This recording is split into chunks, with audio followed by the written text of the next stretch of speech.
Madalas ba kayong nakakakita ng mga flower bouquet? Katulad ko, sa tuwin ng may ikinakasal? Ngunit bago ang lahat, nais kong batiin ang aking dalawang pamangkin na si Deo at Annalyn sa kanilang pag-iisang dibdib. Tara at ating alamin ang kwento sa likod ng flower bouquet. Ang tradisyon ng pagdadala ng isang palumpon ng mga bulaklak sa pasilyo sa isang kasal ay nagsimula daang-daang taon.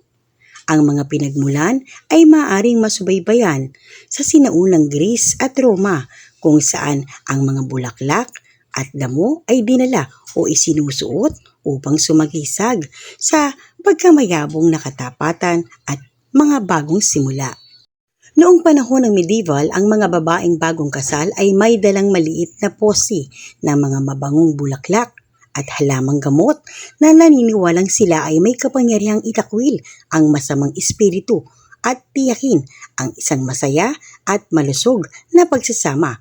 Kasama sa mga karaniwang ginagamit na bulaklak ang mga rosemary, bawang, thyme at lavender. Habang umuunlad ang mga kaugalian sa kasal, ang palumpon ng kasal ay nagiging isang mas detalyado at pandekorasyon na accessory.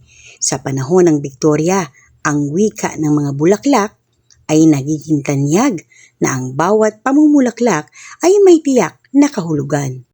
Ang mga babaeng bagong kasal ay maingat na pipili ng mga bulaklak sa kanilang palumpon upang ihatid ang mga damdamin tulad ng mga pag-ibig, katapatan, kadalisayan at kasaganahan. Ngayon ang palumpon ng kasal ay nananatiling isang mahabang simbolo at estetik na elemento ng seremonya ng kasal. Pinipili ang mga bulaklak upang tumugma sa mga kulay at estilo ng kasal, pati na rin upang ipakita ang mga personal na panlasa ng mag-asawa at ang pangkalahatang tema ng kasal. Kasama sa mga karaniwang pagpipilian ang mga klasikong rosas, linyo, peones, orchid at hininga ng sanggol. Sa ngayon, ang palumpon ng bulaklak o flower bouquet ay madalas na ipinapasa mula sa henerasyon hanggang sa susunod pang henerasyon o pinapanatili bilang isang alaala pagkatapos ng kasal.